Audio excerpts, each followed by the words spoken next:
At the end of a donors' conference just held for Mali, its president could count up €3.25 billion in aid promises, some of the loans already in progress. This comes 4 months after the launch of French military intervention aimed at driving Islamist forces out of northern Mali.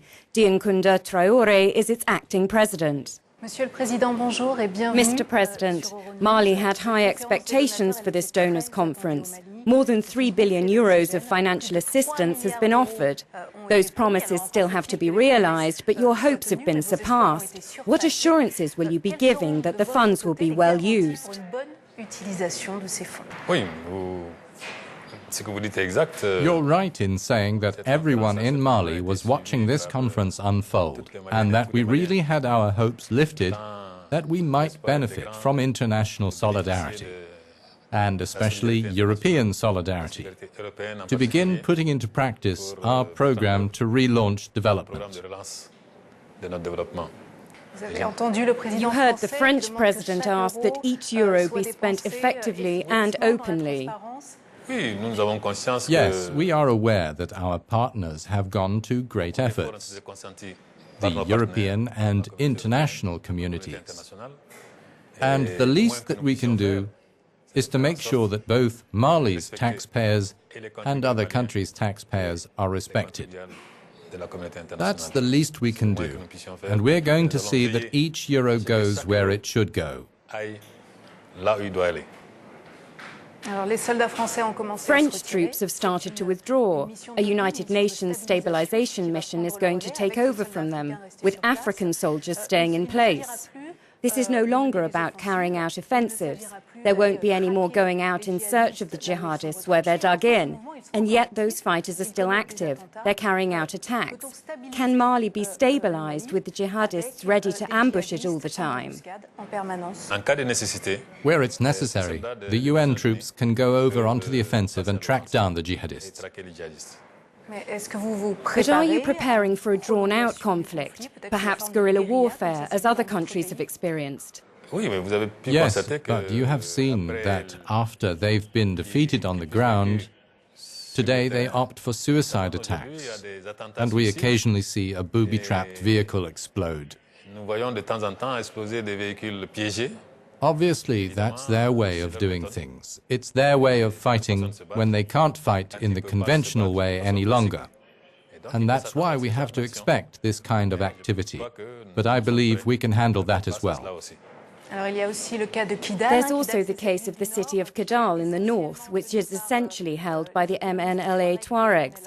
Are you going to have anything to do with them? Is it possible to reach an agreement with a movement that had a pact with the jihadists early in the crisis?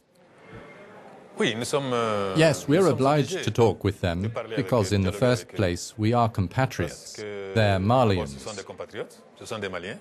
And as soon as we talk about territorial integrity and national unity, by definition, we have to talk with all Malians. Those who are in Kidal, calling themselves the MNLA, well, we know that under today's MNLA logo, there's a lot more than there was under the original MNLA. There are people in it who came over from Ansardine and so on. But if they renounce going off on their independent way and commit to respecting a secular state, and if they also subscribe to the electoral process, we are ready to talk with them about all the other questions which might interest them, which might provide them with solutions within a democracy, in decentralization and many other solutions. But what does that mean, exactly? It's true that the donors have stressed decentralization a lot, but could that mean looking at some sort of autonomy for the Tuaregs?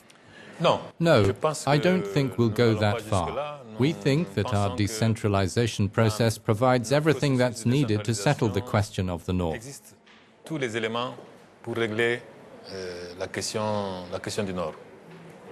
What precisely are the limits of this decentralization? Well, you know that decentralization hasn't been completely put into practice. It's true that in theory lots of things are on the drawing board, but in practice we have encountered resistance. We're convinced that if decentralization is done properly, everyone will find it suitable. As transitional president, you have a substantial task ahead of you, and that's to organise a presidential election. The first round is scheduled for the 28th of July. That's one of the conditions the donors set. It's going to be very difficult because there's so little time. Isn't there a way to convince the donors, France to begin with, to give you more time?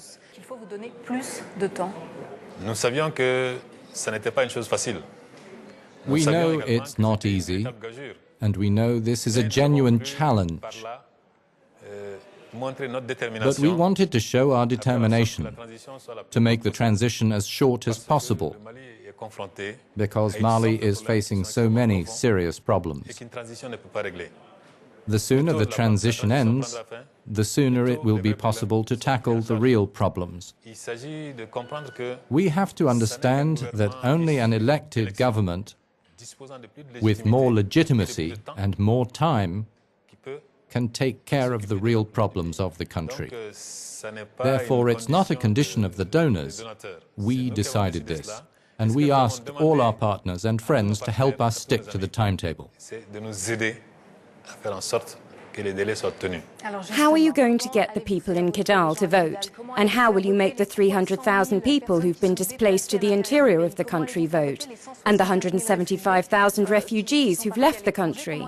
How can you guarantee fair and irreproachable elections under these conditions? Well, fair elections, yes. Irreproachable elections, I don't think those have ever been seen anywhere, even where things are peaceful and secure. But what I can say is that it's not indispensable for the presidential election that all the refugees or displaced people return to where they came from. The presidential election doesn't need that. There have to be... You'd have to find them. That's it. Some people will come back, but others will still be in other countries or displaced within Mali. But as soon as they have their voter's card, they'll be able to vote wherever they are. We're in the process of organizing that. We're in contact with the countries where the refugees are living so that we'll be able to organize the presidential ballot properly there. Président Traoré, merci d'avoir répondu à nos questions. Merci.